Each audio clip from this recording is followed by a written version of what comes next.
So good afternoon, everyone. Eddie Landeros. I'm a business professor here at San Diego Mesa College full-time. And again, on the side, I have a business.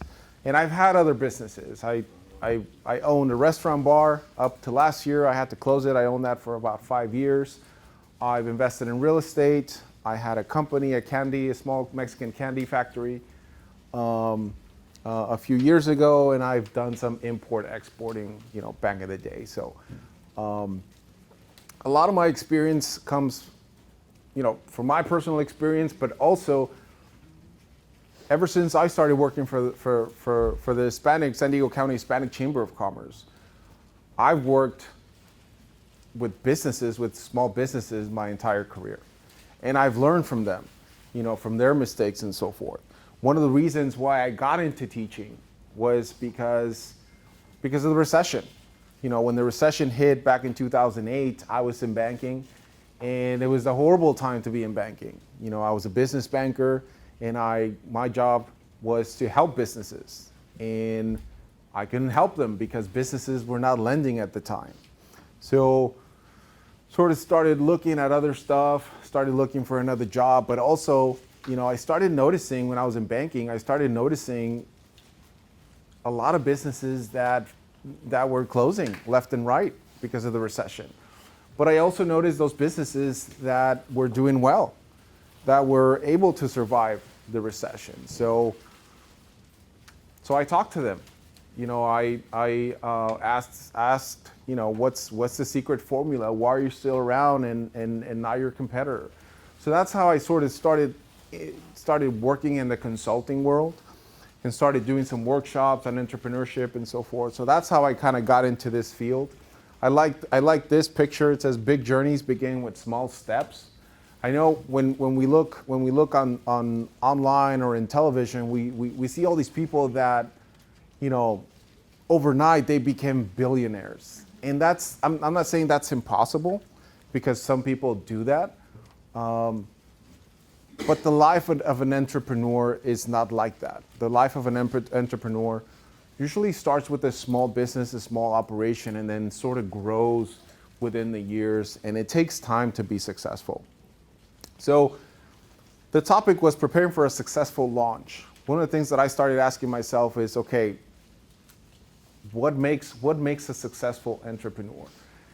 And one of the things that I do is, and I do this for other institutions and other organizations, we have like an entrepreneurship academy that's like 6 to 8 weeks. We meet every week, we go over a topic, and then we do that for 6 to 8 weeks. I had to take sort of like the best of those workshops and put it into 1 hour. So bear with me, it's a lot of information. But what makes a successful entrepreneur? When we look at the people, again, who have been successful, there's certain traits, there's certain commonalities between them that makes them successful. One of them is they're able to recognize and identify an unmet need or want. What does that mean? Like if we look at Uber, why is Uber so successful? They fill a lot of needs, and a lot of people need some transportation. Sure. Quality transportation. Like a lot of you probably don't remember, but 15 years ago, it was very hard to get a taxi, right? Unless you were like in downtown or close to a hotel or close to a nightclub, there weren't really any taxis. You had to call, look for an 800 number or something and try to get a taxi. So the guy that invented Uber sort of saw that need, identified that need. Same thing with Netflix. You guys know how Netflix started? Netflix started, you guys remember Blockbuster at all? Netflix started with a guy, being very upset at Blockbuster because he was paying like $40 in late fees. And it used to be where you would take the video out, and if you didn't return it by the next day, there was a late fee. And that, sort of added up. If you didn't return it for 5 days, all of a sudden you had like a $20 bill. So again, successful entrepreneurs are going to recognize and identify that unmet need, but they will also confirm that people will pay for it. How come there's not a lot of people traveling to space? It's expensive. It takes like what, $300,000 at least just to get into space and come down. It's expensive. So this is very important. If you're going to open a business, if you're going to be an entrepreneur, you have to make sure that people will actually pay for your product or service. You have to take action. You have to be able to manage risk, educate yourselves about potential risks and problems, and plan to minimize or eliminate these risk problems. Successful entrepreneurs do their homework. The fact that you're here, that's a big plus, because you're trying to learn, what does it take to be a successful entrepreneur. They're resourceful. They determine what resources they'll need. They decide where to find them. They ask experts, find mentors. If you want to open a restaurant, go talk to a restaurant owner. Like, there's some restaurant owners, like especially like during the slow times during the day, they don't have anything to do. They'll love to talk to you. I want to share something Uh-huh. because 3 or 4 weeks ago, I realized that I never had a mentor. Mm-hmm. I had a kind of, not a mentor, but kind of good bosses in the past for my career. But now in this entrepreneurship that I want to do, I don't have a mentor. So I feel like about it, and Yeah. For me it's difficult to go inside of all these ocean of information. It's impossible for me to manage. So There's- how can, and there's a lot of people, they're very selfish. They don't. There are. They will never share their successful, because mainly in social media you can see a lot of rich people telling you that they're going to become, and you can become a rich people. Mm-hmm. But you have to pay them. You have to pay, but there is no, they won't share Mm-hmm. the real formula, of course. You'd be surprised. Like, there's an organization, and I listed on the PowerPoint, called SCORE. I don't know if you've ever heard of SCORE, but SCORE is an organization that is sponsored by the SBA. Do you guys know what the SBA is? The Small Business Administration. Oh, okay. It's a government agency that their whole mission is to help businesses. So they fund these types of organizations. This one in particular called SCORE, and you guys can Google it, SCORE San Diego. It is a group of individuals who have retired from being business owners, and they want to mentor people. So that's a great organization if you're looking to open a restaurant, if you're looking to open a manufacturing company, an online company. You'll find people there that have been doing business for years, and they just, they want to give back. That's one. Another organization also that I am heavily involved with is the Small Business Development Centers. The Small Business Development Centers are also centers that are sponsored by the SBA, and there's one at Southwestern College, there's one at USD, and there's one in Maricosta College. Is it Maricosta? No. Yeah, Maricosta, yes. I always get Costa Mesa and Maricosta. So those centers have consultants, business consultants, that offer services for free. So again, if you're looking for, like, let's say you're looking for an online business and you don't know where to start, you can go to those centers and they'll pair you up with somebody. So those are all great resources. But don't be afraid to ask. Like, I remember I used to own a restaurant, and I was this close to opening a second location. It was in Plaza Bonita. Do you guys know what Plaza Bonita is? The National City. I was this close. It was a very nice space. It was in the food court. I was hesitant because they wanted like $15,000 a month in rent. To me, that was a lot. $15,000 a month. Plus 15, 1-5. Plus they wanted a commission off of whatever I made above a certain level of sales. So it was like very expensive. And one of the things that I did is I went to Plaza Bonita, like it was probably on a Thursday or Wednesday, I don't remember when, and I started counting bodies. Like, I wanted to see if there was the traffic, right? And I started seeing the people and where they were, going out to purchasing food and so forth. And then I started walking around, and I saw a business owner. And I could tell he was the business owner because I'd been in the industry for so long, I could tell which one is the business owner. So I went up to him and I talked to him and I said, hey, I'm thinking of opening something here. What do you think? And then he wanted to help me. And he started telling me, you know what? is not as good as it looks. If you see there's not a lot of traffic right now, maybe on the weekends, but not during the week. All of us are struggling. So like people want to help sometimes. You'd be surprised. So I didn't end up leasing the space. It was too much. You need to have the ambition, the motivation to achieve something personal or financial. You have to have the ability to follow through, meaning walk the walk, do what you say you're going to do, have a positive mental attitude, be objective. A lot of people don't think that having a business plan is important. And having a business plan is important because it's a roadmap. And usually a business plan it's for you. You're going to show it to potential lenders or you're going to show it to potential investors, but at the end of the day, the business plan is going to help you. And it's going to help you do the homework, the research that you need to do. It's going to help you, quantify some goals, put everything in writing so that you don't start, not knowing where to go. You have to respect money. One of the main reasons why business owners went out of business during the recession is because they didn't understand their financials. They didn't understand their cash flow analysis. And I'm sure most of you are going to take accounting in your careers. And it's important. You have to know where the money comes from, where it goes, and so forth. You have to be resourceful. You have to have strong interpersonal skills. If you're like an introvert and you don't like to talk to people, I'm not saying it's impossible for you to own a business, but be prepared to hire people that are going to offset, your weaknesses. Because later on, we talk about doing a SWOT analysis. What's a SWOT analysis? You guys remember? Strengths, weaknesses, and then opportunities and threats. So it's an analysis that you do on yourself, on your business concept, where you look at your strengths, you look at your weaknesses, your threats and opportunities in the market and so forth.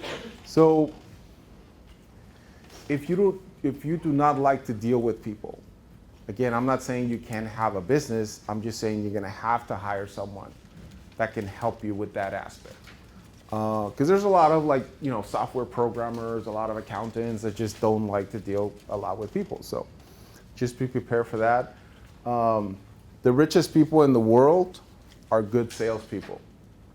And if you don't believe that, look at our president. He's a good salespeople. Maybe a lot of people don't like him, but he's just a good salespeople. You have to have enough capital to survive and grow. One of the biggest errors that business owners make in the beginning of starting a business is they don't have enough money to survive the first few months.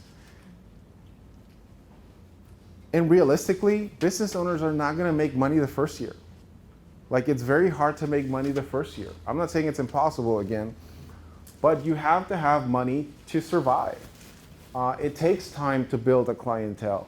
It takes time, for you to be known, to start getting clients and so forth. So just be prepared for that. I usually start seeing business owners or entrepreneurs start making money after 6 months.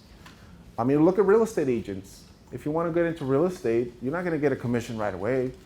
It takes time for you to even, have some houses on your pipeline or in your pipeline, and then it takes time to close, and then it takes time to get the commission. It's the same thing.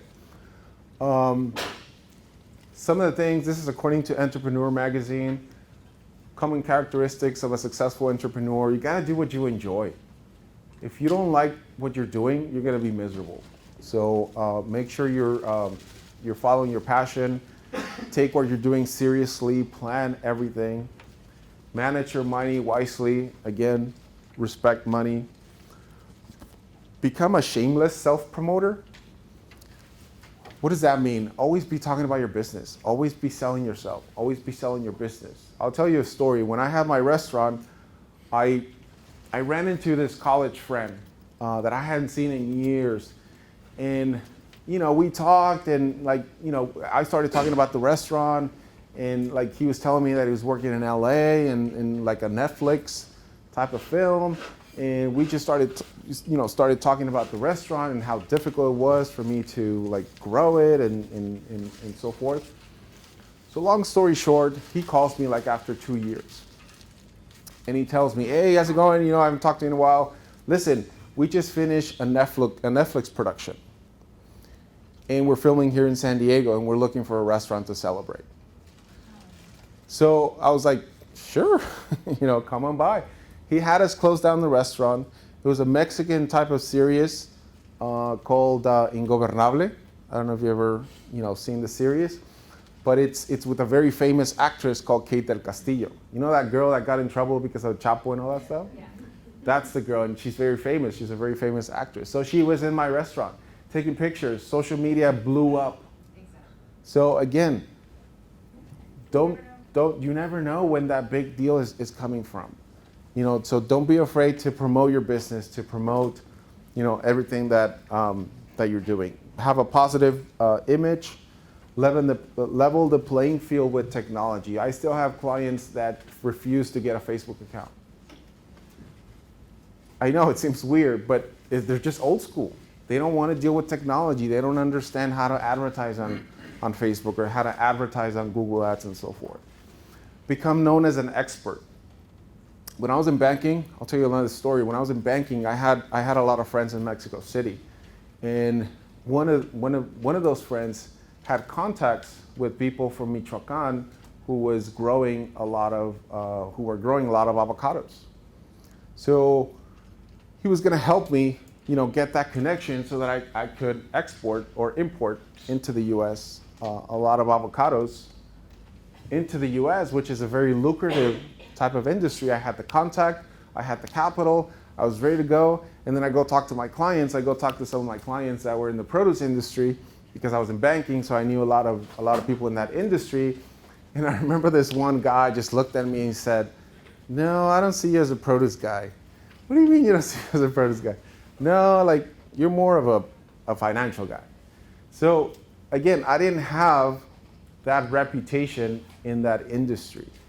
So that's, you know, and it kind of made sense. Like, okay, people know me for being good at the financial analysis, business consulting, and so forth. So why don't I open a business consulting firm? And that's when I opened my business consulting company like 10 years ago.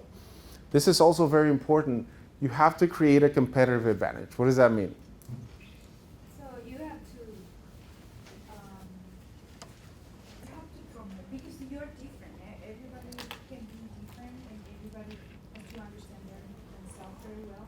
So it's about to sell that unique. Yes, you have to be unique. Exactly. And you have to be unique because you are unique because you are a famous thing, and so you have to promote yourself like unique. Nobody Yes. can do whatever you do. So the most successful companies in the world are unique, are different. I always talk about McDonald's in my classes. Why is McDonald's different than the competition? Why are they so successful? They created the assembly line style. They were one of the first ones, yeah. But there's a lot of fast food places out there. Why are they so successful? They market to children. Yes. So that's their competitive advantage. That's their niche. They go after kids. And like it or not, kids force their parents to take them to McDonald's. Okay? I've been there. So you have to be able to create, you know, something that makes you different. How are you going to make yourself different than the competition? You have to invest in yourself. Don't, like I always tell my clients, like take time off. Like you can't work 7 days a week. You have to see your family. You have to spend time with your kids. It's healthy. It makes you a better entrepreneur. Be accessible, build a solid reputation, get involved, master the art of negotiation, stay organized, take some time off, what I was telling you about. Like it's not healthy to be working 7 days a week, 12 hours a day. Limit the number of hats you wear. This is also very important. You're not in like when I started like my first business, I wanted to do everything. I wanted to do the bookkeeping, I wanted to do the marketing, I wanted to do the sales, and it just got overwhelming. You can't do everything. You know, be honest with yourself, and if you need help with your books, if you don't understand the financials very well, hire a bookkeeper.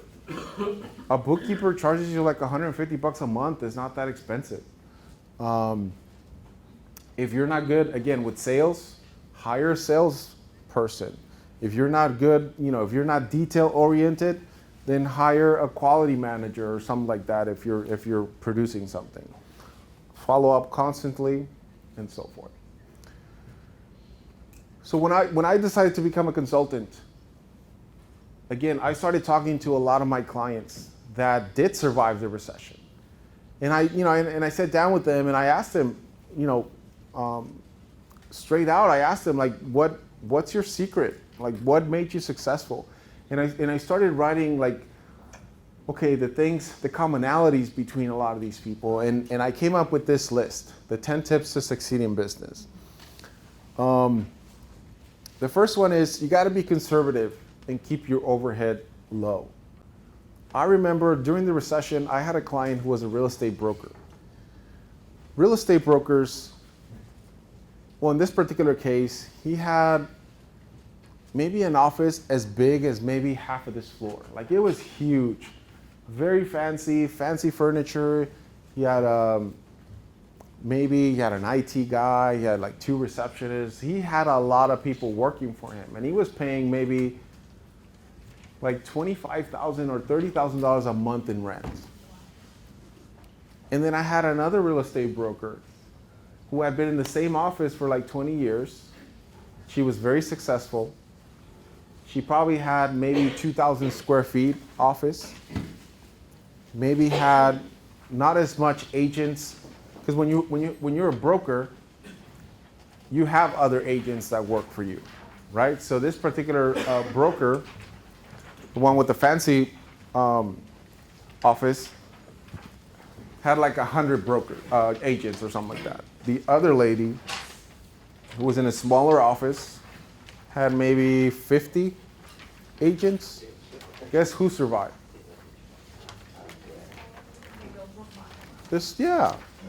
You gotta be conservative. Especially if you're like a real estate broker, you don't need a big fancy office. Agents usually work from home. Like, you don't need that big of a facility. Keep your overhead low. If you could open a business from home, do it. If you could do something online, do it. Your overhead is going to be very, very low, very minimal, and that's going to help your bottom line. How much do you guys think it takes to open a coffee shop? A very small coffee shop, like Starbucks. 50,000. No? How much? 100. Try $300,000-$400,000. It's expensive. It's expensive. So if you can do something, again, a lot of people want to open restaurants. Restaurants are also expensive. $300,000-$500,000. Just the liquor license alone is $100,000. Tenant improvements, construction, that's another $150,000, $200,000. Equipment is another $80,000. So start small. Like, you can start making food and selling it at farmers markets. You can have a food truck. How much do you guys think it takes to open a food truck? Like 80 grand? Give or take, just the truck alone is like 40 or 50,000, and it's used. So, start thinking about those things. You don't have to start, all big. Keep your overhead low. This is also very important. Diversify your products, services, clients, and/or markets. What does that mean? What do you guys think it means? Diversify what you offer and who you offer. Yeah, so don't put all your eggs in one basket. I've seen a lot of clients, a lot of business owners fail because they just have one large client, like Costco or Walmart, or they just do military contracts, things like that. Diversify. You don't have to just work with one client. And in fact, when you go to the bank and you show them that your accounts receivables are heavily concentrated with one client, they're not going to lend to you. It's too risky. Even the banks identify that. Understand your market. Understanding your market is crucial. People evolve, and that's what I was telling you in the beginning. Like, there's a lot of business owners who refuse to have a Facebook account, who refuse to have Instagram, who refuse to look into Google. It's just too complicated for them. They think they're going to be doing the same business forever, and they're not. the new generations, you guys are more technological savvy than my generation. And my kids are probably going to be more technological than you guys. So it's like something you have to incorporate into your business strategy. Number 4, and again, these are all commonalities of people that did survive the recession and that were, significantly successful. Number 4, be a visionary. Where do you see yourselves? And I always tell my kids this. Where do you see yourself in 5 years, 10 years? What are you going to be doing? Once you've sort of identified what you want to do, then you sort of work backwards, right? And I talk about this in my classes. Like, if you want to be an attorney, what do you have to do to be an attorney? After that, or before that, you have to pass the bar. What do you need to do to pass the bar, Professor Neiman? Study a lot. Study a lot. Go to law school, right? What do you have to go to law school? What you need to pass the LSAT? Yeah. Take the LSAT. Before that, you need to you see what I'm saying? Work backwards. If your vision, if your goal is to have a franchise with a lot of restaurants, a lot of fast food restaurants, a lot of coffee shops, work backwards. You're not going to open 10 locations in 1 year. First, you got to open one, be successful, then open a second one, then open a third, a fourth, then build a franchise plan, hire a franchise attorney, and so forth. I mean, it's not impossible. Number 5, hire the right. How are we doing on time? You've got 25 minutes. 25 minutes. Perfect. Number 5, it says hire the right people and take care of them. This is also very important. And if you can avoid working with family and friends, do it. It's very hard to work with family and friends. It's just, from a managerial point of view, it's very hard to tell somebody you've known all your life to do something, and if they don't do it, you're going to fire them. It's very hard to do that. So it's like a marriage. It's a 50-50 chance it's going to work. So I'm not discouraging you from being married, but when you're partnering with friends, when you're partnering with your spouse, when you're partnering with family members to do a business, the best thing to do is sort of talk about the expectations right from the beginning. So, okay, you and I are going to start a business together, but who's going to be the boss? Who's going to make the final decisions? Who's going to take care of this, and that? If you're going to take care, if you're going to do marketing and sales and all that, then that's your area. I'm not going to question whatever you do. I'm going to trust your judgment. And if I'm going to do production, I'm going to do the books, and I'm going to do financial and all that stuff, then you're going to trust me. But at the end, if there's something where we don't agree, then who's going to make the final decision? And you have to put it in writing, and you have to agree on it. Otherwise, it's not going to work. It's somewhat similar to a marriage. If you want to get married, you sort of talk about those things, right? Do you want to have kids? Where do you see yourself in 5 years? What's your plan? It's important to talk about those things. 6, be able to provide excellent customer service and always be ethical. That's a given. 7, follow your passion and always promote yourself. Like what we talked about, don't be afraid of promoting what you're doing, promoting your business and so forth. Create a competitive advantage, which we talked about. How are you going to be different than the competition?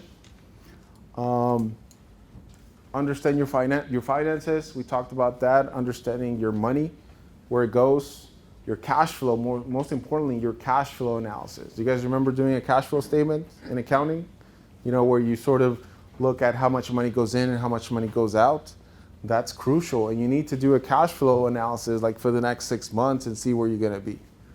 And then number 10, I think it's also important, always have a good attorney, a good CPA, and a good banker by your side. Why a good attorney? They're gonna keep you out of trouble, and they're gonna protect you. What about a CPA? Do you guys know what CPA is? Certified Public Accountant? File taxes. They're going to help you with taxes. They're going to help you sort of plan your financials, your financials. And then a banker, why a banker? Lending money. They're going to get you the money that you need. Most companies, the number one reason why companies don't expand is because access to capital. They don't have enough money to grow.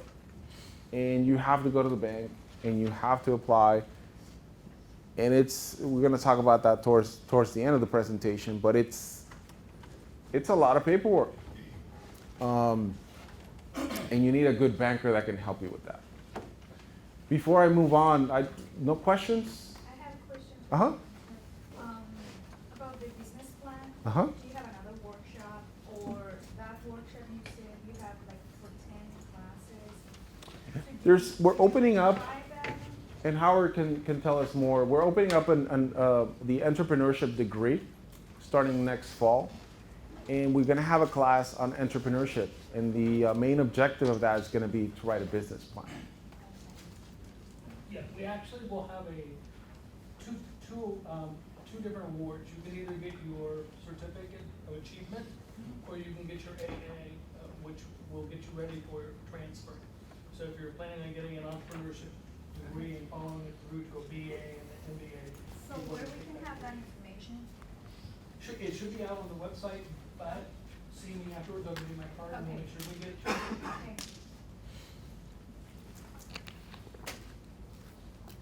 Any other questions? Come on, guys. I know you guys have questions. I don't know if it's a bad time to ask it, but like the differences between starting a business up or already purchasing one that already has an existing clientele. Uh-huh. So like the differences you have in that is you don't have to spend a year of Correct. of no profit because you'll most likely want to purchase their clientele, their contracts, their existing Yeah. black book. And that's a good idea, actually. Have you guys ever been to bizben.com? BIZBEN? Or bizbuysell.com? Those are all websites that list all the businesses that are for sale. And it's like, it's like buying real estate. There's actually business agents who have to have a real estate license to be able to help you buy and sell a business. So don't be afraid to talk to one. I mean, it's very similar to real estate where the seller pays the commission, not the buyer. So you are not going to pay any commission when it comes to working with an agent. And in those sites, you can find a good agent that can sort of walk you through the process, help you find a very, a good profitable business.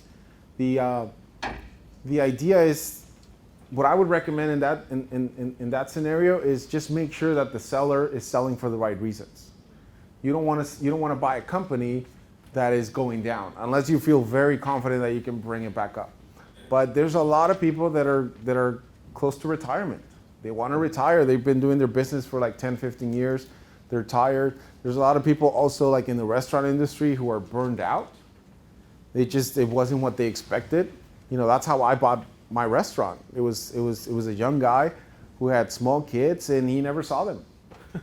Like they had football games, they had things like that, and he was never able to go to their games. So he was tired and he sold the business to me. Did you have him like stay with you for like a Yeah. 6-month period to help him transition clients, everything like that? Yeah, when you sign an asset purchase agreement, that's one of the things that you include in that agreement, saying, okay, you're going to stay on and you're going to teach me really how it works. You got a question? Would you suggest one over the other, like starting a new business from scratch or purchasing? Again, if you're buying a business, if the seller is selling for the right reasons, I would buy rather than opening something new, because you're taking a risk. I mean, when you buy something new, you're taking a risk. When you buy something that's existing, that's been, in business for a long time, it'd actually be better if you buy something that you can grow. That'd be a good option. Yeah, so have you ever dealt with PayPal, and have you ever had any issues with PayPal with like chargebacks or with them seizing or freezing your account or anything? No, I can't say that I have. I mean, I use PayPal when they pay me and stuff, but I don't use it that much. Sorry. The mentorship program you talked about, Uh-huh.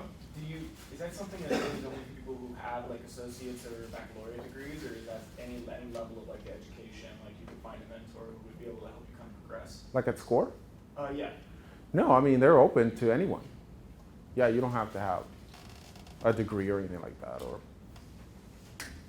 what else?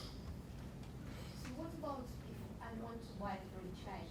Is there any like advantages or disadvantages that I should be concerned? I mean, I like franchises.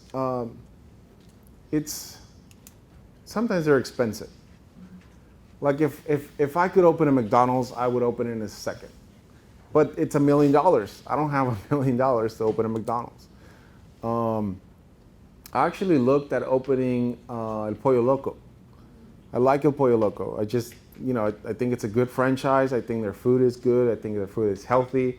I think it's good pricing and somewhat affordable to open. Well, I shouldn't say that. It is expensive, but they had a restriction, not like whoever gets a franchise with the Pollo Loco, they can't open in California. Like they have to go outside of California, and my wife was not going to let me. So franchises are a good option, but you have to be prepared to do whatever they say, because they control your process, they control your products, they control everything, and you have to give them a royalty, usually between 5 and 8% of whatever you sell. So it could be expensive. But if you're going to get a franchise, there are some franchises out there that are somewhat reasonable, like a Subway. It's like $150,000. I heard that Little Caesars is also very accessible. If you're going to get something like that, make sure it's a known franchise. Like, don't get this It's a what? a known franchise, like a known brand. Like not something that nobody knows out here, and maybe it's successful in the East Coast, but not over here. I don't know if people would. I mean, it's a risk. But if you get like a Subway, a McDonald's, Jack in the Box, things like that, those are very profitable. Wellness industry is very The wellness industry. Mm-hmm. some franchises out there. But mainly it's big brands. Yeah. There's expos, research franchise expos, and there's one here in San Diego. I don't know where, when is it, but it's a place where you can see all the franchises that are for sale and kind of walk through and get ideas of what you could have. All right. So another thing, if you are thinking of opening a business, make sure you know like what type of business do you want? You want like a freelance venture? Like what I have in my consulting, I kind of work on my own. I'm the boss. If I need help, then I hire independent contractors. It's low cost. I don't have an office. I don't have employees. Like it works for me. But if you want to have like an entrepreneurial venture, I mean, that's where you sort of have a brick and mortar, have employees, takes money, and so forth. Concentrate less on the idea and more on the model. I always talk about this because there's people that spend a year or maybe 2 years doing their business plan. You don't have to spend that much. Just go for it. If you have an idea of what you want to do, just go for it. Your clients are going to guide you where you want to go. Like when I started my consulting company, I started doing like my business plan. I mean, I look at my business plan now and it's like so different than what I'm doing now. I started doing my business, where I started my consulting, I wanted to help foreign investors come to the US and help them, invest in businesses. Are you guys familiar with the E2 visa? The E2 visa is a visa that is given to investors. People that come from outside the US that want to work and live in the US, and they have to show the US that they're spending maybe $100,000 in a business or purchasing a business, at least $100,000. Why is that good for our economy? You're gonna create jobs. And Create jobs, it helps the economy and so forth. So there are programs like that again, help foreign individuals, foreign investors come to the US. As long as they're willing to invest in the economy, they get a visa, but it's only for 1 year. So every year you have to renew that visa. So my plan was, okay, I've seen a lot of people do, open businesses and then fail within a year and then have to go back to their country with losses in their books. So my idea was, okay, I'm going to help a lot of these investors come to the US. I had a lot of Mexican investors that I knew because I worked at Citibank, and Citibank is a global bank. So anyways, long story short, that was my plan. That was my business model. And then I started doing that. I even went to Mexico City. I went to Guadalajara, and I did some workshops and so forth.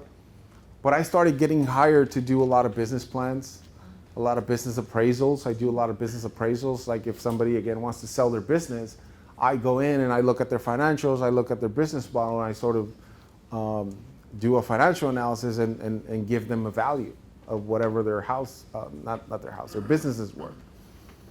I started doing a lot of entrepreneurship training, a lot of workshops. That's how I got into teaching. I started doing a lot of these like workshops and stuff like that. So going back, I did spend a lot of time, working on my business plan. And like, don't spend too much time on the idea. Just go for it. A great idea can wipe you out. List all the things that you need to be successful and give yourself an honest appraisal. If you're not good with numbers, don't open a tax consulting company. Don't open an accounting company. Like if you're not good with people, don't get into sales. You have to be able to prove to your investor the viability of the business, and you have to figure out how your idea fits into your lifestyle. Like I always say, the worst business that I could have would be a coffee shop because I'm not a morning person, nor do I drink coffee. I would be miserable waking up at 5 or 4 a.m. every day. And the same thing kind of happened to me when I had, the bar. I'm getting to the age where, it's 12 o'clock and I want to go to bed. I don't want to stay up. Like the bar, sometimes I had to stay there till like 2, 3 a.m. So it was like very hard for me. You had a question? Oh, I was just going to ask, like, with your business now, what's like kind of an overview of your own personal SWOT analysis? Like, what are some of your like strengths and weaknesses? I'm very good at financial analysis. So like I like to look at taxes, financial statements, and sort of, play with the numbers. I'm very good with people. I used to be in sales a long time. Weaknesses, I'd say sometimes I don't dedicate too much time to business development when I should. I should be out there trying to get more clients, but I'm so busy with other stuff that sometimes I put it on the back burner. So in terms of, threats and opportunities, those are more external. I think the economy is doing well. I think in the next, and I think, for those of you that have been in my classes, we've seen videos on how the recession, not a recession, but the slowdown in the economy is coming like in the next few months, especially now that we have elections next year. So we're going to see a dip in the economy a little bit. Is that also because the Fed raised the rates? They actually came down They came down? a little bit. They stopped. They had told the public that they were going to increase the rates on a constant basis, but they sort of stopped. And I think mortgage rates even went down in the last few weeks. So I think all the conflicts in the world of trade between us and China and Mexico and all those things affect our economy a lot. I think the elections are coming up, so there's a lot of investors sort of on the sidelines not wanting to invest until they see what happens with the elections. I think there's a big red flag with the minimum wage phenomenon that we're seeing, especially here in California. Like there's a lot of people that are pro, a higher minimum wage, but they don't think about what that does to a business. There's a lot of businesses shutting down because, it happened to me. I had to close down my restaurant because labor was just out of hand. I had like maybe 25, 30 employees. And whenever that minimum wage went up, it was a $2,000, $3,000 hit on my payroll. So it comes to a point where I'm like, I can't go on. Like, I either close and sell, what I have, or raise prices, but, people are not going to pay $6 for a taco. They're just not. So that's why a lot of like fast food or fast casual places are the ones that are doing okay. But all the restaurants like Chili's, Applebee's, those are struggling. Those guys are struggling because they have a lot of staff.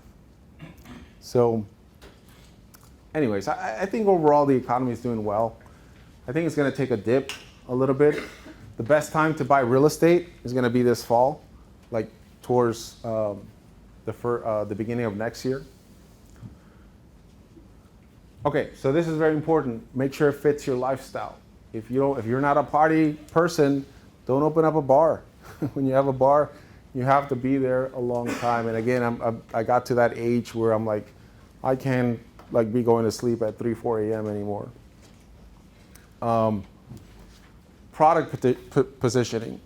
This is what we talked about in the beginning. Like make sure you're different. How are you going to position your company? What makes you different than the competition? When it comes to advertising, you know, the most efficient ways to advertise nowadays is online and print. Again, every industry is different, but for the most part, you know, you can come up with a few flyers, a few business cards. That's not expensive. Online, you got to think about where your client's attention is at. Where's everybody's attention nowadays? On their phones. So how many times do you guys look at your phone on a daily basis? Dozens of times, right? That's where people's attentions are at right now. And it's very inexpensive. I mean, somewhat inexpensive. Like if you do a Google ad, you can tell Google, okay, put my ad in this zip code to people that is very specific. Exactly. Well, television is expensive. It's expensive, and nobody watches television. Well, a lot of people watch television, but if you look at different generations, my kids don't watch any television. They do, but they watch Netflix or they watch YouTube. It's not like before we're used to advertise like in ABC or Fox or KUSI or whatever. It's expensive. An ad campaign, a commercial campaign can be like anywhere from $3,000 to $5,000 a month. So that's expensive. Direct mail is also very expensive, and there's also like 1% success ratio. So I would concentrate on print, and I would concentrate on online. Facebook is a good way to advertise, and Instagram and Google Ads. It's a good way to advertise. So there's also email campaigns. You guys familiar with Constant Contact? They do a good job in helping you sort of email out your newsletter and so forth. Make sure you create a website. Nowadays, it's essential that you have a website. I like templatemonster.com. Templatemonster.com has a lot of good templates that are sort of more sophisticated than what you see on GoDaddy or on Wix. And they're not that expensive. It's like $80 and you get a very nice website. Keep it practical. Don't put a lot of information in it. SEO. You guys know SEO? Search engine optimization. This is also very important. And SEO is the process of editing and organizing the content of a website. So in Google, you sort of get points. If you have video, you get certain points. If you have, so when somebody's looking for a specific keyword, your website gets points, and the idea is for your website to come up, like be be in the first page of that search.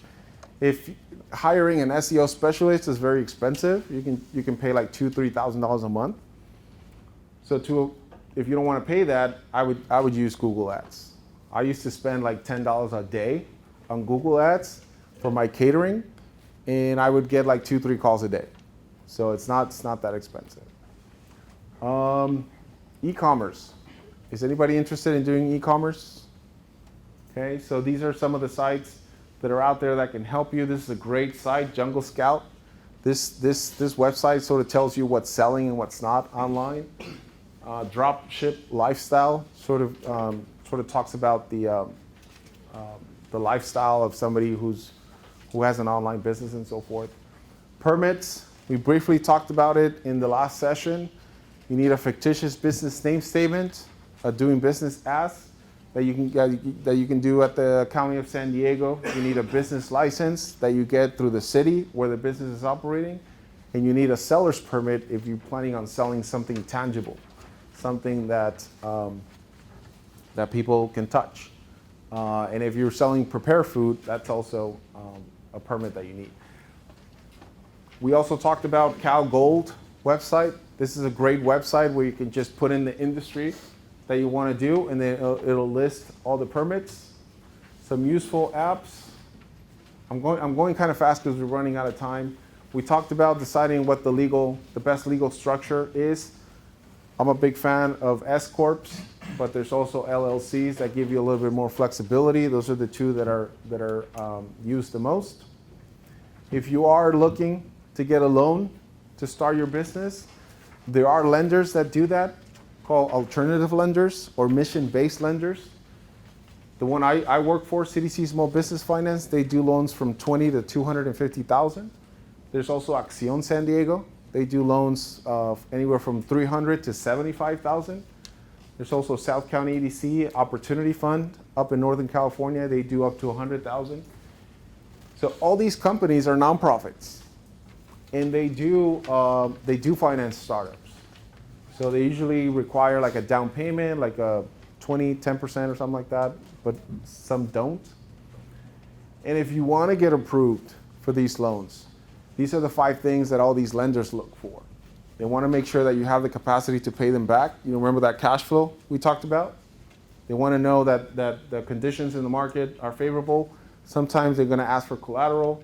Capital is meaning you have some money to put down towards the project. And then character, they look at your FICO score. And as long as you have 620 or plus in your FICO, you should be okay. All right, that was fast. Any questions? Uh-huh. Why would you choose like LLC over S corp? Strictly taxes and liability? LLCs tend to be more flexible. You choose the way you're going to be taxed, and the paperwork involved is a lot less. Like you don't have to submit, like you don't have to do minutes, right, for LLCs? Correct, yeah. We're gonna talk about this in class next week. Okay. Yeah. All right, guys, I hope it was an added value.